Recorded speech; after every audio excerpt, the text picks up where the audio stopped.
I think every person has one singular thing that, for them, stands tall amongst the crowd as the franchise they hold the most dear from their childhood.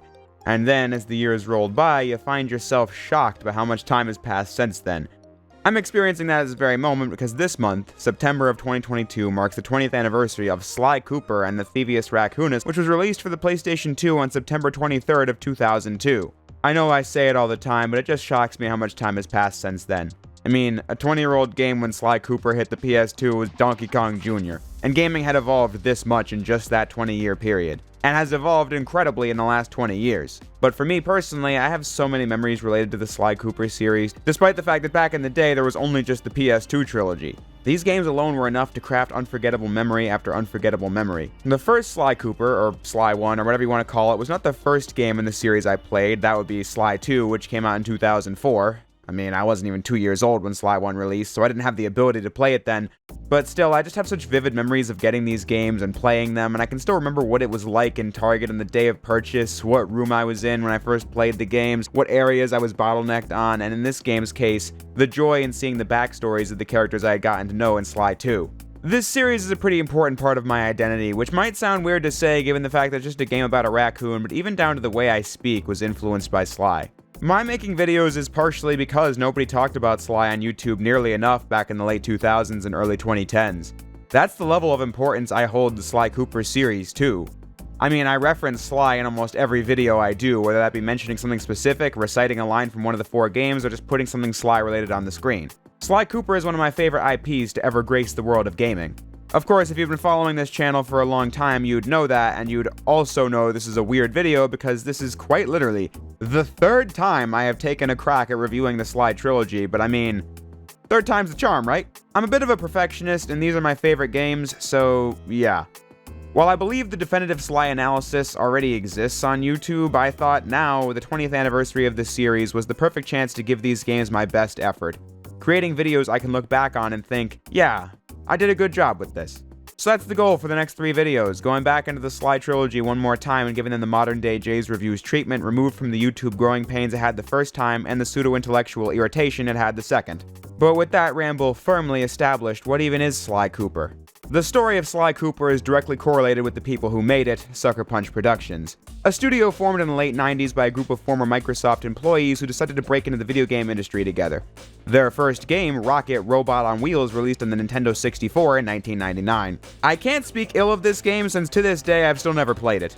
Maybe one day I'll get around to it, but I just haven't bothered before. What I can tell you about this game is that it showed the team always wanted to do something interesting, implementing a physics system that got praised by critics upon release. But the game just didn't capture an audience. The Nintendo 64 was packed full of competition in that year alone, but just looking at the game, it doesn't really capture the imagination. It just looks really generic. The subtitle of the game has to inform you of what this guy is even supposed to be. So the game was financially underwhelming due to its inability to grab an audience. But that obviously wasn't the end of Sucker Punch, as they knew they wanted to create a character action game on the PlayStation 2, which was such an enormous leap in capabilities from what could be done on the consoles before then, giving plenty of developers the inspiration to take games to the next level, including Sucker Punch, who now wanted to create a memorable mascot character. I bring up all that info about Rocket specifically because I think that game's lack of audience response was the driving force behind trying to get the characters and world of their next game right. Great art design is just a fundamental part of Sly Cooper as a game, but that starts at the beginning of development. They knew they wanted a game starring a thief, so naturally they thought a raccoon would be a great animal to base that concept off of, figuring it would be a funny visual for a cartoon raccoon to wear a bandit's mask, when that's just what raccoons naturally look like. Evolving this character design over time to go from being a cartoon raccoon into a suave humanoid with raccoon traits. With every depiction of Sly oozing personality in the first game alone, you always see him with a devious grin or up to something mischievous like swiping a wallet, running away with a sack of cash, or cracking open a safe, or getting away with hiding inside of a barrel, ducking down into the sewers to escape detection. Usually being drawn as low to the ground to show he's swift. This time, just by looking at the new character, you couldn't possibly mistake what he was all about. They really nailed the art design of Sly in a general sense, being an appealing character all around. But I also think he was the perfect mascot character for a new age. The early 2000s was when the anti-hero was on the rise. Characters who maybe aren't the good guy, but do good things or are just morally complex. This was true in adult media, and that trickled down into every other corner of the market. Now, everybody wants to play Grand Theft Auto 3 and similarly mature games. partially explaining why a game like Ratchet & Clank with its superpowered weapons was a lot more popular than Jak and Daxter, which was a more safe and traditional platformer. Those two franchises I've spent a lot of time on in the last year and a half, so you can check out those videos if you want the scoop. But to focus on Sly, I'm just saying that this is the perfect early 2000s mascot. I mean, he's cool, he's tough, he's got an instantly identifiable silhouette, and he's also got that trademark 2000s edge about him. He's not moody or mopey or anything like that, he's just a criminal by trade, but one who fights the bad guys. Which serves a double purpose in that Sly can be cool for riding the line between good guy and bad guy, but also allows the game to market a thief protagonist to children as he only steals from the kinds of criminals who'd steal from the innocent. Truly, I think Sly is a perfect character as far as the conceptualization was concerned, and when getting into the game, it's just as well realized. The first 10 minutes of Sly Cooper and the Thievius Raccoonus tells you everything you need to know about the character and his world. And I'm sure you're thinking, yeah, silhouettes are mysterious, no shit, scumbag, get to the point. Well, I'm working on it. The intro of Sly 1 uses a pretty basic effect in that Sly's only shown in the shadows, building suspense for the reveal. But man, every playthrough of this game, that opening music, that establishing of the time and tone, Sly executing his moves with perfect precision, it's perfection. Leading to the actual opening level where Sly, for some unknown reason, seeks out a case file at police headquarters where you get introduced to Bentley, techno genius and strategist supreme, and Murray, part-time driver and full-time burden, as well as Inspector Carmelita Fox, who's been chasing the Cooper gang all over the world to put them behind bars. By the end of the first level, you see all four of the main characters in the series and how they interact with each other. Bentley's a nervous wreck, but also the essential genius. Murray's got the getaway van fired up. Sly is cool, collected, and confident in his ability to break into the police station, dodging lasers like it's nothing, and how he has a banterous relationship with Carmelita. It's all done for the purpose of introducing you to the status quo of this story before you even know who any of these characters actually are and what they're even doing.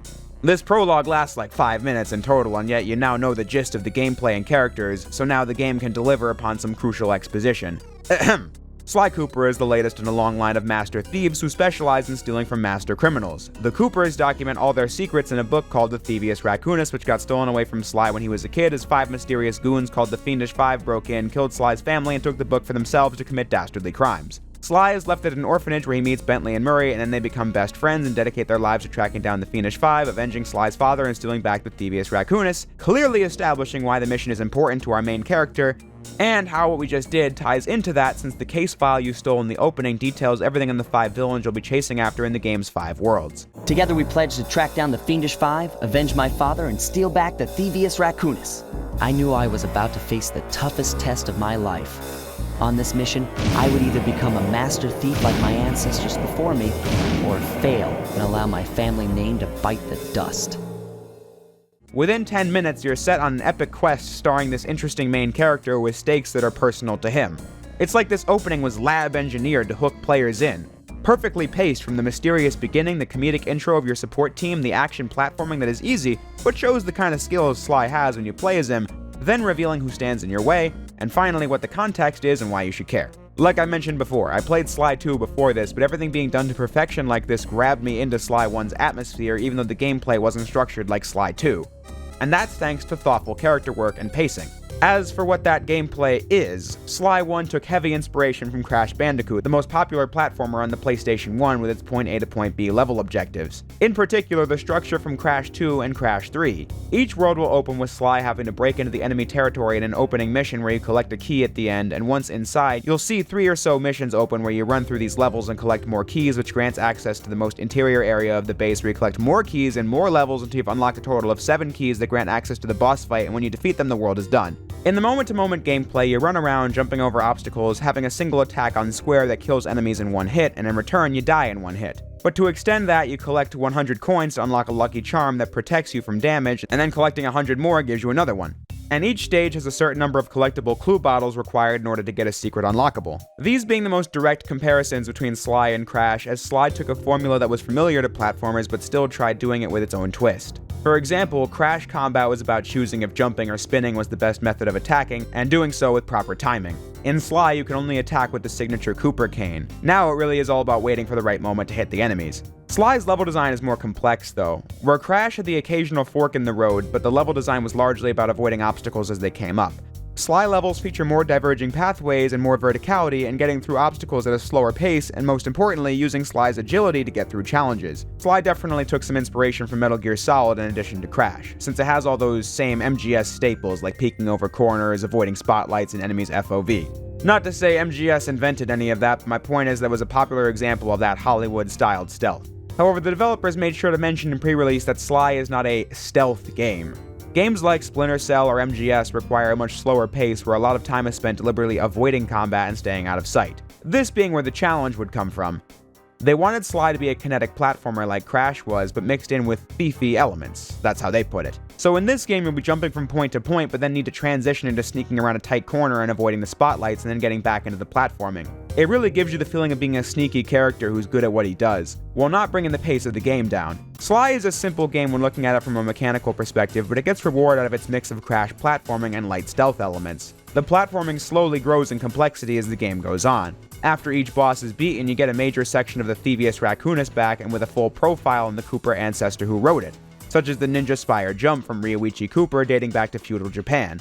This gives Sly the ability to land on tiny points effortlessly, and then the levels need to use this power to get from point to point over pits.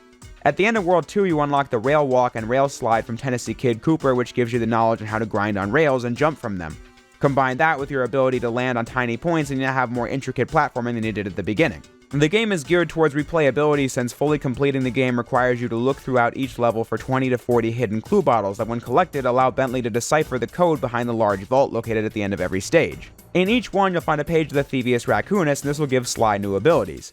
In terms of usefulness, a lot of these don't really impact the game much. Sly's dive attack doesn't really serve a purpose, the basic cane swipe doesn't, and I tried using the hat bomb technique, but it's just too slow to provide a practical use throughout the game, and I only use the decoy to get past enemies that are blocking my way to a stage in World 4. Some of these are pretty OP though, where we find out that some of the Coopers throughout history were so powerful that they could warp reality on a whim. Like the one from Sly's ancestor, B.F. Cooper.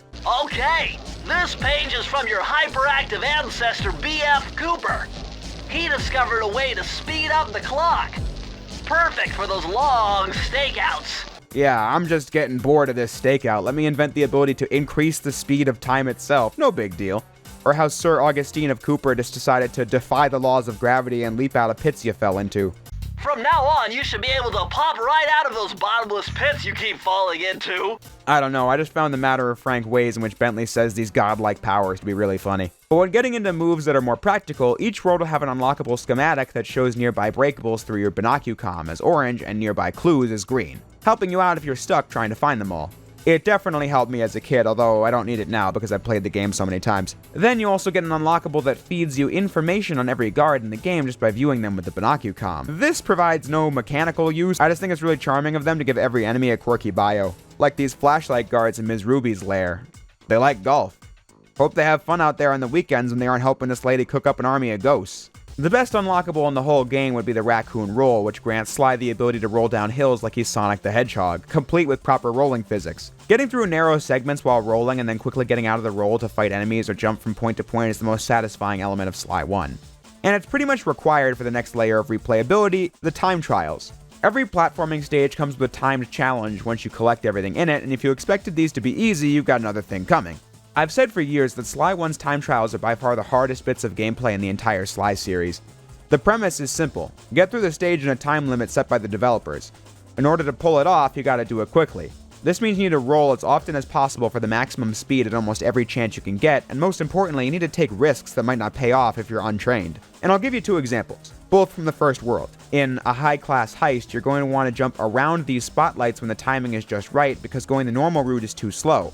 Failure will result in getting spotted, which makes the timer go faster, or just dying and having to start the stage again. Another example is in A Cunning Disguise, where I don't take the barrel with me during the level. I jump off of this elevator, start rolling, and bounce off the ground, which gives you enough speed to clear right past the motion-sensing dart guns. Climbing up this bookshelf to skip past most of the second half of the stage, then hoping I can scrounge up enough coins to get a lucky charm to damage boost through the final dart obstacle. You can find examples like that in pretty much every stage. In recent years, perfecting Sly 1 levels from a speed-oriented perspective has made the game really fun to revisit because then you can take advantage of all these little shortcuts like jumping on this exhaust hose and getting on top of the platform that ends the segment instead of playing as intended. It's really rewarding to get right and it makes you feel like a thief god, which is what Sly basically is, but once you have the skills to do it in the game, it's cathartic to pull off.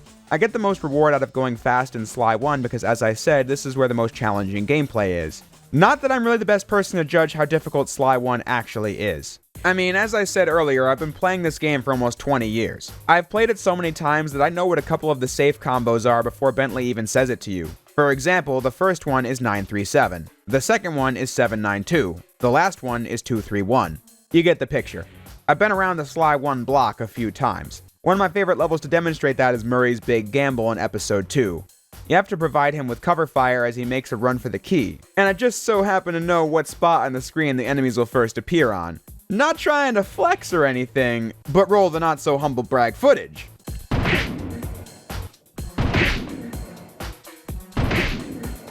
I mean to say that in the moment-to-moment gameplay, this game doesn't challenge me much, and I can only assume that has a lot to do with exposure, but also because of the way it's designed. The developers said on multiple occasions that they wanted to craft a game where it would be approachable to players of all ages. As a kid, I got my butt kicked by these and every game known to man, but with time, any player could be good at it. The main hurdle being the limited health system that requires you to be careful with enemies and obstacles. So I've embraced the time trials on more recent playthroughs, as even with the experience I do have, I still sometimes beat these with literal milliseconds left on the clock. The reward for beating them might not seem super exciting, but I've always thought it was neat. Upon completion, you're granted a designer's commentary for each stage in the game that plays while you play through it. Here you can learn all sorts of things like how they went about lighting different effects at this part of the stage, cut concepts that were going to be used in the levels that never made it in, and just listening to the people who made the game having fun bouncing off each other.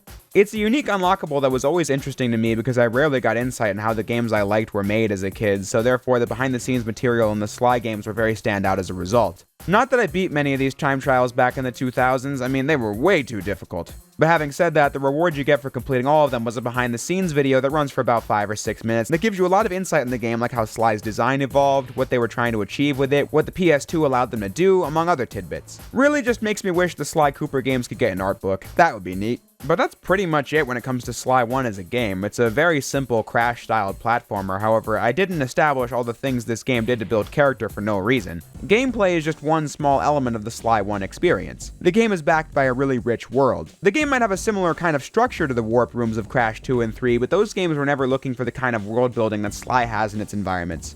Every area is themed to the villain running that territory. Characters who have colors and proportions that contrast with Sly, who visually stands out in each area. Every episode takes place in a different country, as each individual level never misses a beat in fitting in with the aesthetic. Raleigh is someone who has had literally everything he could ever want and is a genius, but uses that to get more stuff and ruin lives. Every element of his character is something you can see in his stages, like the machinery on display in the fire below and Into the Machine.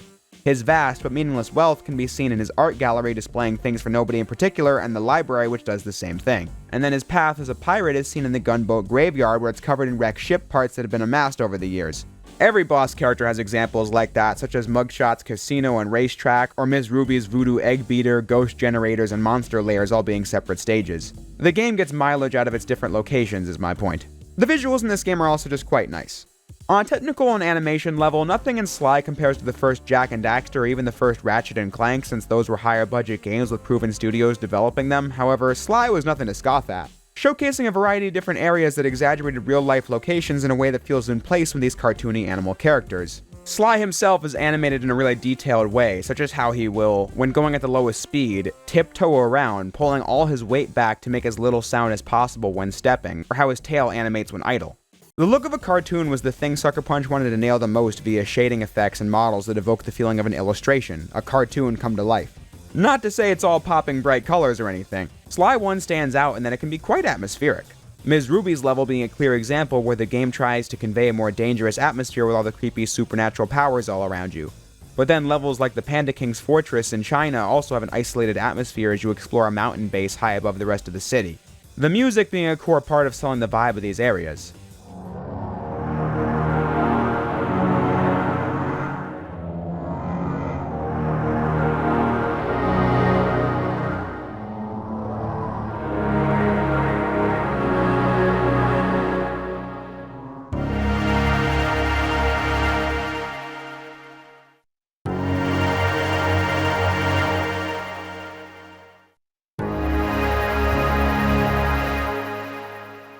The whole soundtrack, composed by the late Ashif Hakik, does this across the board, having mysterious, albeit catchy qualities. While the style and sound of Sly Cooper music, for lack of a better phrase, wasn't reached until Sly 2's soundtrack, Sly 1's music did establish trends that the series would carry in all games going forward.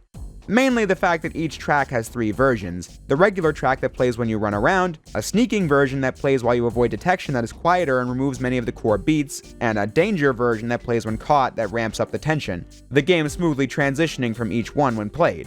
Needless to say, I liked it. The largest thing the first Sly Cooper has going for it is its character writing. A story fit for a video game as you have 5 villains, therefore 5 worlds to play in as you gradually get the Thievius Raccoonus back, but the way Sly interacts with the various characters will keep you playing the game. The basic description of the character is that he's cunning, suave, and witty, and these respective elements come out at just the right moments. Like his banterous nature being used in his interactions with Carmelita whenever she arrives to put a stop to your activities. As long as you don't mind dining in jail. Nah, I hear the service is lousy. Freeze, raccoon! How can I freeze when my heart warms at the very sight of you? Shut up, ringtail. Or how he pulls out the sarcasm when talking to Bentley, who has the most entertaining dialogue throughout as, despite being a nervous wreck, he throws deadpan sarcasm right back at Sly whenever he gets the chance.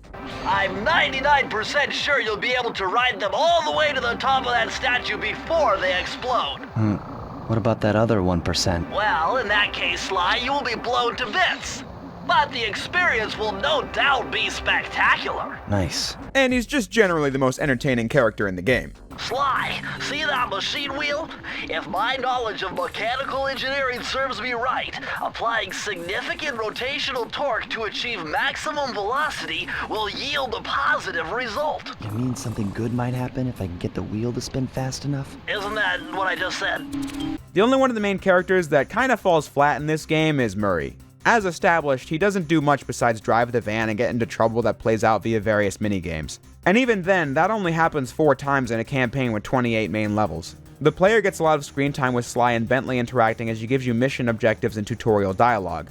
For Murray, after you learn who he is, you don't see him again until almost halfway through episode 2. In the greater context of the trilogy, I think Murray's character arc works, but when looking at Sly 1 as a standalone product, his character is one that doesn't provide much to the story and is noticeable whenever revisiting this one.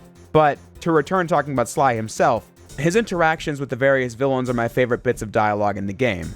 One might say it's a bit of a letdown that the villains don't get that much screen time, but I think it works. You learn their backstories at the start of the level, and like I said earlier, each area feels designed to be reflections of those villains' personality.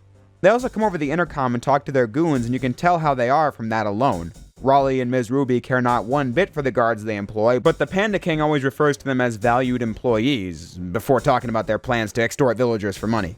But before I make it look like I'm trying to analyze the workplace politics of the Fiendish Five, I'm just saying that every character in the game is pretty well characterized. In his interactions with the villains, Sly acts the most serious. Listen, Raleigh, wipe up my family and steal what's mine, you better expect company. But confident as well. You're likely to get poked back.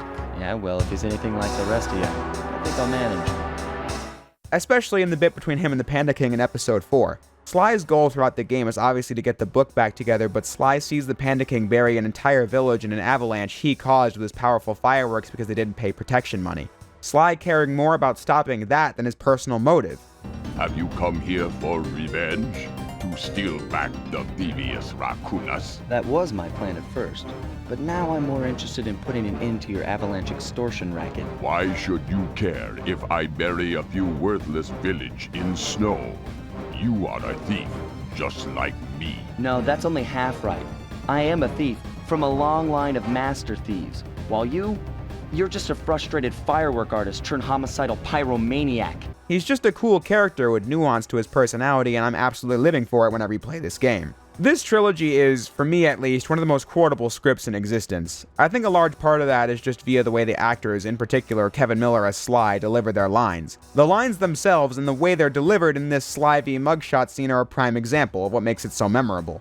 Like right now, completely off the cuff, I could just be like, you know, that Thievius Raccoonus had a lot of nice pictures, but way too many big words. So you don't mind just handing it over?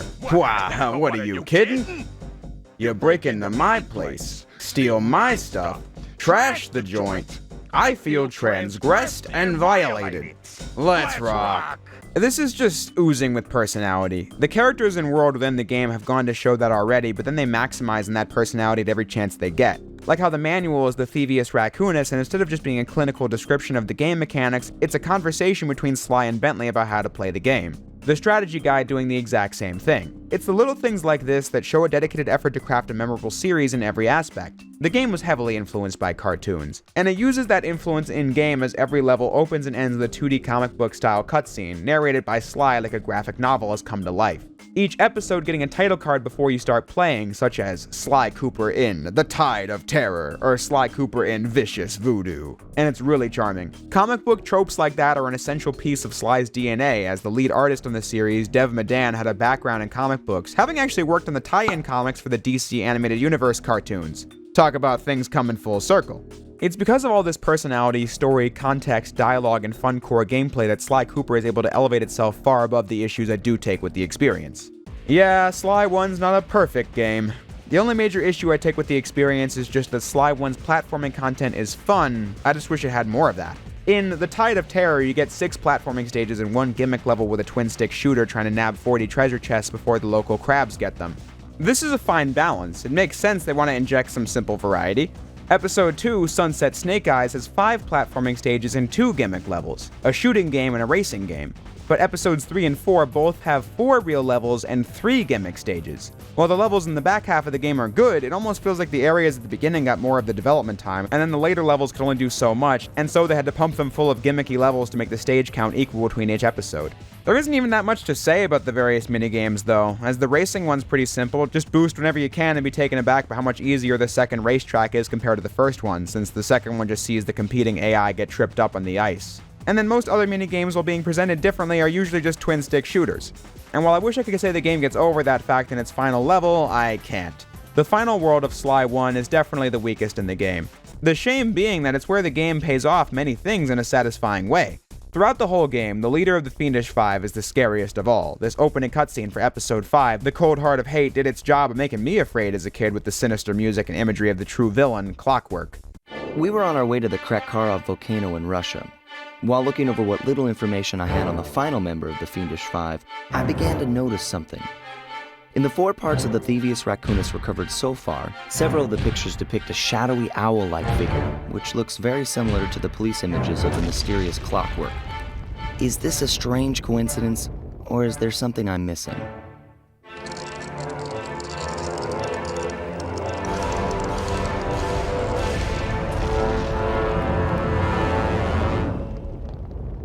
But the level itself leaves much to be desired because it's made up of 6 missions and a boss, but only 2 of those involve platforming, the rest are shooting and hacking minigames. Especially because if you have 2 lucky charms, you can just damage boost through most of the first real stage the world has to offer. And it wasn't even that long of a stage to begin with. This is a nitpick, I know, but I also don't like how the currency in this level was not changed from the beta version of the game where you see all the currency is Sly themed. But they realized that collecting Sly money in territories that are meant to be places you're raiding and stealing from would be clashing in terms of gameplay and story, so each area has a coin unique to it. Except the final level. Like I said, it just doesn't feel fully realized as an area of the game, but having said that, the story and build-up here is great. This being the part where Carmelita first realizes that Sly might not be the thoroughly scummy criminal he seems as he rescues her from Clockwork's death trap so they could team up in taking down Clockwork for good. Bentley also stepped up to save Sly from the same death trap, setting up for a cool final battle with Clockwork, who it turns out is immortal in his quest to destroy the Cooper legacy. He left Sly alive when he was a kid to show that without the Thievius Raccoonus, Sly would be nothing. But that's when Sly's whole arc is made crystal clear. Well, there's where you're wrong. The Thievius Raccoonus doesn't create great thieves. It takes great thieves to create the Thievius Raccoonus. And you, the player, made that happen by getting better at the game and relying on your allies instead of going it alone. It's Sly's coming-of-age story, and it's the player's journey with the game. I love it. Although the final boss is still not that good. The bosses in this game are all pretty simple, seeing a pattern and attacking when you have the chance kind of thing. Ms. Ruby's being an infamous one to highlight as it was the most major bottleneck in my first several playthroughs, even costing me a few lives today as you have to press buttons in sync with the music. But then the final battle just tosses in a completely new set of mechanics as you play on a jetpack trying to dodge Clockwork's attacks. But I do enjoy the last phase where Clockwork is trapped in the lava and you have to use all your platforming skills you've amassed thus far to reach his head and destroy him for good in a highly satisfying fashion. Once that's done, Sly reflects for the final time in the game, not just about his own goals being accomplished, but also acknowledging that he could never have gotten this far without his friends, bringing the whole game full circle. He and Carmelita are even one step closer to understanding and respecting one another. But for now, the Cooper gang's back to status quo, being chased by Carmelita. The end credits also showing that Clockwork might not be done for good. setting up for more adventures in the future. Especially once the player collects all the pages of the book and gets the extra cutscene where Sly talks about how it's great to have achieved this. What his ancestors inherited, he had to fight for and earn. Just like you seeing this ending after collecting all the extra pages. I'm pretty confident this was the first game I ever beat as well. It was either this or the first Jak and Daxter on PS2. I can't remember which one I completed first since it was relatively close in proximity, but I know for a fact that Sly 1 was the first game I ever got the secret bonus ending out of, really giving it some extra meaning for me. Which speaks for the whole game, really. As I said, Sly Cooper and the Thievius Raccoonus isn't the greatest game ever made, if there even is such a thing, but for me, each game in the Sly Cooper Trilogy is as close to perfect as I really needed it to be. Back in the 2000s, these were definitely at the top of my list of favorite games, and as I made clear at the top of the hour, it still is that way. Only, over the years, you come to appreciate what really makes Sly special. Its art design, its characters, and most importantly, the vision of the people who made it, and why that unique mix of influences bore such a unique game that while on the surface is just a good 3D platformer, but in execution is a game that delivers everything you'd want and sets up such a great and interesting mythos. It's just a shame that Sly Cooper was never that popular. I obviously haven't mentioned this fact thus far because it still boggles my mind to this day. Sly Cooper was, of the 3 platforming franchises on PS2, the one with the most potential to be a big franchise. I mean, it's got a cool and exciting premise, well-designed and equally well-realized heroes and villains that you could keep going for years and years. It came out to pretty raving reviews, it just didn't capture the audience like Ratchet & Clank did, or even as much as Jak and Daxter did the previous year, which already had an issue with getting the audience that team did on Crash Bandicoot before that. I'm sure most 2000 Sly fans can attest to this. If you were a Sly fan, you were probably the only Sly fan in your class, because it just never moved that many units. A story relatable to me and plenty of other longtime Sly fans as I've heard it countless times. I don't know, maybe the box art just looked too vague to make people interested from a glance, something the Greatest Hits release tried to fix. And while each game in the Sly Trilogy getting a Greatest Hits release does show the series overall got the recognition it deserved, but at this point I can only say it's a shame because the game is wonderful, despite the small flaws it does have that don't stop me from saying it's an excellent game. One in the pantheon of my favorite games. Not because it's the most challenging and the most fun to play, but because it comes together as an experience so well, something that, again, goes for the whole trilogy, which we'll continue to expand upon in next week's video covering Sly 2 Band of Thieves, which is absolutely one of my favorite games to ever exist. So until that time, I'll say what I always do. Thank you all for watching, and I'll see you next time.